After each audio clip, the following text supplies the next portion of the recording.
अगली बड़ी खबर रायपुर से है, जहां पर जल्द ही मंत्रिमंडल का विस्तार होने वाला है। साय मंत्रिमंडल का विस्तार होने वाला है, जिसको लेकर सीएम साय आज दिल्ली जाएंगे। मंत्रिमंडल के विस्तार पर सीएम साय वरिष्ठ नेताओं से चर्चा करेंगे। संभावित चेहरों के लिस्ट लेकर सीएम दिल्ली जा रहे हैं। साय सरकार में रिक्त 2 मंत्री पदों पर शीघ्र नियुक्ति की जाएगी। सीएम साय विशेष विमान से दिल्ली जाएंगे।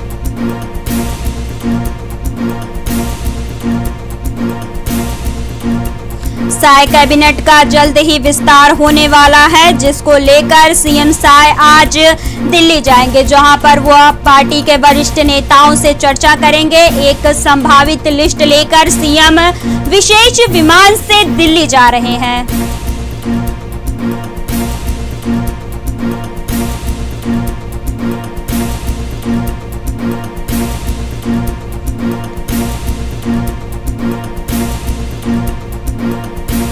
आपको बता दें कि बृजमोहन अग्रवाल के इस्तीफे के बाद से एक मंत्री पद खाली हो चुका है। वहीं अब मंत्रिमंडल विस्तार भी होने वाला है, जिसको लेकर सीएम साय आज दिल्ली जाने वाले हैं, जहां पर वह पार्टी के आला कमान से चर्चा करेंगे। सीएम एक विशेष विमान से संभावित लिस्ट लेकर दिल्ली जाने वाले हैं।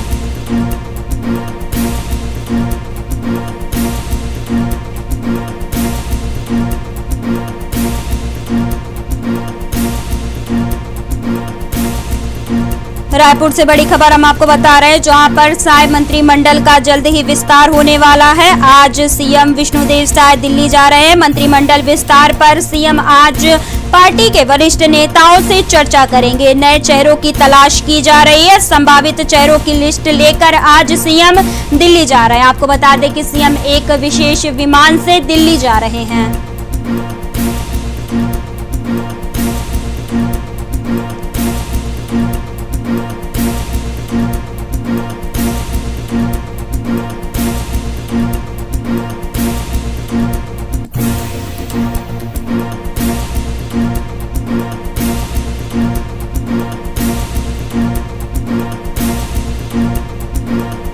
रायपुर से बड़ी खबर हम आपको बता रहे हैं, जहां पर छत्तीसगढ़ में जल्द ही मंत्रिमंडल का विस्तार होने जा रहा है। साय मंत्रिमंडल का विस्तार जल्द ही होने जा रहा है, जिसको लेकर सीएम साय आज दिल्ली जा रहे हैं। दिल्ली में वह पार्टी के वरिष्ठ नेताओं से चर्चा करेंगे। आपको बता दें कि एक संभावित चेहरों की लिस्ट लेकर सीएम दिल्ली जा रहे हैं।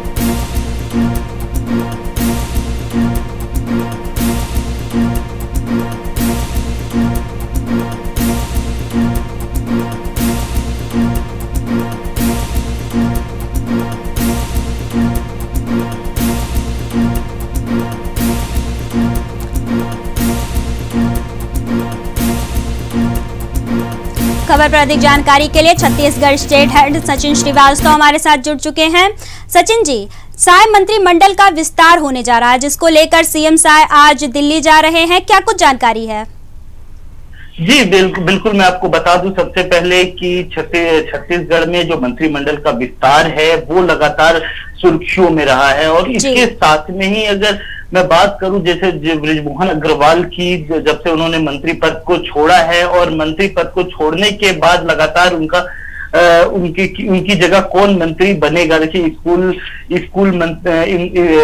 स्कूल मंत्री का जो पद था वो रिक्त हो गया है उसके बाद, और अब जाके उसको भी भरने की तैयारी चल रही है। इसके अलावा देखिए हमेशा से छत्तीसगढ़ में हमेशा 13 मंत्रियों का नाम सामने आया है, और 13 मंत्रियों को नाम सामने आने के बाद अभी तक छत्तीसगढ़ में जब से बीजेपी सरकार बनी है तब तक 11 मंत्री गठन हो चुके हैं। मतलब 3 ऐसे मंत्री हैं जिनका नाम सामने आना बचा हुआ है, क्योंकि बृजमोहन अग्रवाल के जाने के बाद, मंत्री पद छोड़ने के बाद, इस्तीफा देने के बाद अब ये तीसरा मंत्री कौन होगा ये लगातार लोग अंदाजा लगा रहे हैं। मगर देखिए ये लिस्ट बन चुकी है और उस नाम को लेकर छत्तीसगढ़ के मुखिया विष्णुदेव साय अब दिल्ली जा चुके हैं, और दिल्ली में इस चीज की बैठक जारी है और कभी भी उनका नाम सामने आ सकता है। इसके अलावा देखिए बृजमोहन अग्रवाल की मैं बात करूं तो उन्होंने जब मंत्री पद छोड़ा, जब वो सांसद बन गए, तब कहीं ना कहीं ये देखने की बात आई कि जो वो चाह रहे हैं कि उनके चेहरे की जगह ऐसा चेहरा रहे जिससे वो बहुत क्लोज हो।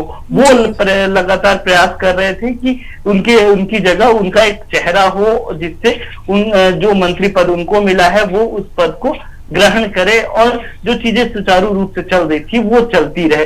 तो देखिए, मगर यहाँ पे जो देखा जा रहा है, जो 3 नाम है उसमें बड़े नामों का घोषणा हो सकता है। नए चेहरों को जो मौका बीजेपी ने दिया था पहले, वो मौका अभी नहीं मिलेगा। तो जो सबसे पहला नाम है वो अमर अग्रवाल का नाम है, क्योंकि बिलासपुर से दबंग नेता के नाम से अमर अग्रवाल जाने जाते हैं और दबंग नेता के नाम से जाने जाते हैं। इसके अलावा अमर अग्रवाल की एक अलग छवि है। पिछली जब रमन सिंह की सरकार थी और रमन सिंह की जब सरकार थी तब यह देखा गया था कि अमर अग्रवाल एक बड़े पद पे और बड़े मंत्री के रूप में लोगों के बीच थे। मगर देखिए, इस बार उनको मंत्री पद नहीं दिया गया, तो ये माना जा रहा है कि अमर अग्रवाल को इस बार मंत्री चुना जा सकता है। इसके अलावा देखिए, राजेश मूणत, देखिए पीडब्ल्यूडी के पहले ये मंत्री रह चुके हैं रमन सिंह के सरकार में। जब सरकार गिरी तो ये विधायक पद से भी हट गए थे, मगर अभी उन्होंने अपने विधायक पद पे भी हैं और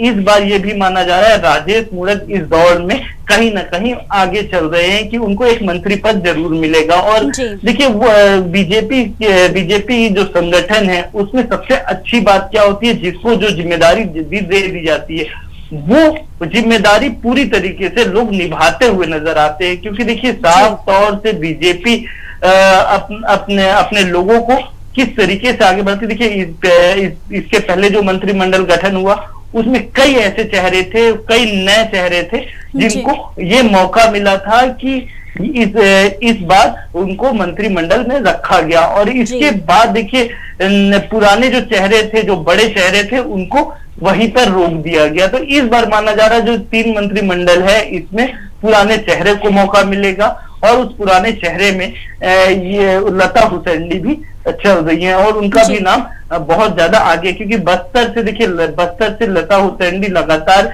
एक अच्छे विधायक के रूप में, बड़े नेता के रूप में जानी जाती हैं और इस बार माना जा रहा है लता हुसैन मंत्री पद का शपथ ले सकती हैं। और 3 रिक्त स्थान है, तो इन तीनों का नाम जा सकता है और ये भी माना जा रहा है कि कुछ समय में ये सामने देखने को मिल भी जाएगा। क्योंकि देखिए, जो इंतजार की घड़ी थी वो लगभग खत्म सी हो गई है, क्योंकि दिल्ली में मंत्रिमंडल की गठन को लेकर जो गठन होना है 3 मंत्रियों का, उस पे लगातार चर्चा परिचर्चा चल रही है। और प्रदेश के मुखिया विष्णुदेव साय अब दिल्ली जाकर बैठ चुके हैं। जी सचिन जी, मंत्रिमंडल विस्तार के साथ साथ ऐसा भी माना जा रहा है कि कुछ मंत्रियों को हटाया जा सकता है और उनकी जगह पर कुछ नए चेहरे को शामिल किया जा सकता है।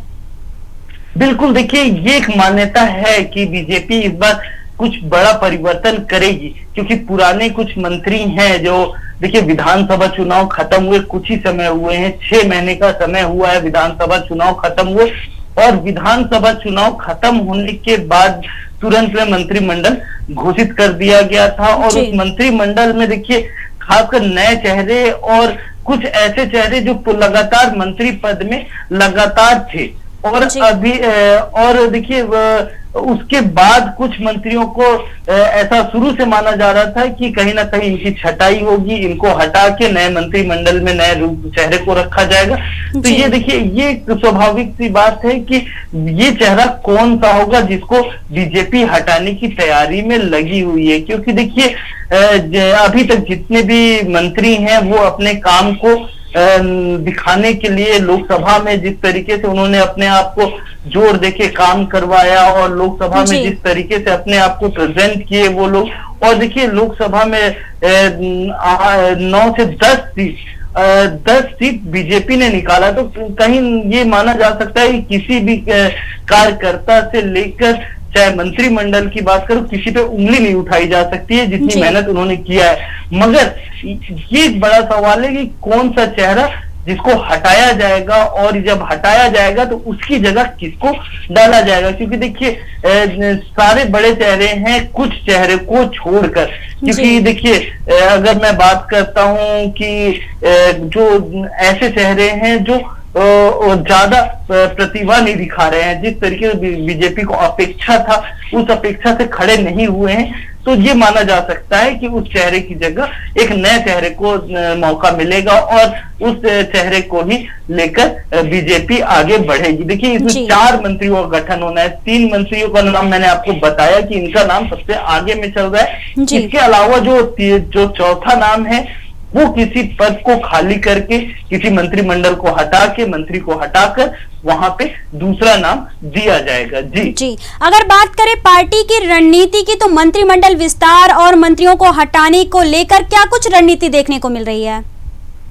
देखिए, इसमें बीजेपी की रणनीति जो होती है वो शुरू से एक ऐसा होता है कि एक छुपा हुआ रूप होता है। कब वो नाम, कौन सा नाम और किस तरीके से वो सामने आ सकता है उसको कहा नहीं जा सकता है। जी बिल्कुल। क्योंकि देखिए, बीजेपी हमेशा से, देखिए जब विधानसभा चुनाव खत्म भी हुआ था, विधानसभा चुनाव खत्म होने के बाद जब मुख्यमंत्री का नाम सामने आया था तो लोगों ने अलग अलग नामों का सजेशन किया था कि ये मुख्यमंत्री बन सकते हैं या रमन सिंह बन सकते हैं या दूसरे नाम पे लोग चयनित करके चल रहे थे। मगर जब मैं बस छत्तीसगढ़ की क्यों बात कर रहा हूं, मैं मध्य प्रदेश की भी अगर बात करूं तो देखिए वहां पे भी एक लोगों का जो होप था कि मुख्यमंत्री के चेहरे पे कौन होगा, तो अचानक से एक नए मुख्यमंत्री सामने बनकर आते हैं।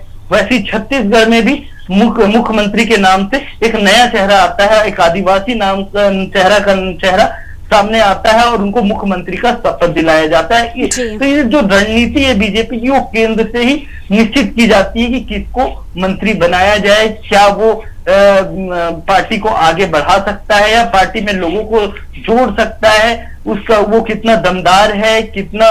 देखिए, ये सारी जो बातें हैं ये साफ तौर से अगर देखा जाए तो बीजेपी जिस तरीके से अपने रणनीति को तय की है, इसमें तो ये भी सुनने में आता है कई बार कि छत्तीसगढ़ में, छोटे से राज्य में दो उप मुख्यमंत्री क्या कर रहे हैं जी, ऐसे सवाल भी आते हैं। मगर कांग्रेस ने जब पहली बार उप मुख्यमंत्री छत्तीसगढ़ में बनाया 2018 में, उसके बाद ये प्रचलन देखने को मिला कि 2024 में बीजेपी ने 2 उप मुख्यमंत्री को सामने रख दिया जी। तो देखिए, और अभी माना ये भी जा रहा है कि जो उप मुख्यमंत्री हैं उनको भी हटाया जा सकता है, क्योंकि लगातार सवाल आ रहे हैं ऐसे।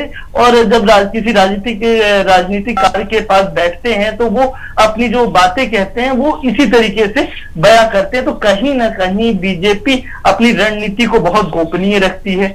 उस रणनीति को सीधा जब अप्लाई करती है तब लोगों को पता चलता है। हाँ, ये बात अलग है कि जो बीजेपी की रणनीति थी कांग्रेस को हराने के लिए, वो साफ तौर से नजर आ रही थी, सोशल मीडिया में हो या फिर किसी और प्लेटफॉर्म पे हो, वो साफ तरीके से नजर आ रही थी कि ये किस तरीके से सामने की छवि को धुंधला करते हैं, उसके बाद अपने प्रत्याशी को एक अच्छे रूप में उतारते हैं। तो देखिए, साफ तौर से वो वहां तक समझ में आता है। मगर जो पार्टी के अंदर की बातें हैं, पार्टी में जो अंदर की रणनीतियां हैं, वो खुल के सामने नहीं आती है। मगर हाँ, जब वो काम हो जाता है, जैसे मंत्रिमंडल का गठन है, अगर वो हो जाता है तब लोगों को समझ में आता है यार ये तो गैस में कर रहा था, ये हो सकता था। मगर इसके पीछे क्या राज है, क्या सोच रही है बीजेपी, वो कहना बहुत मुश्किल होता है। जी, तमाम जानकारी साझा करने के लिए आपका धन्यवाद।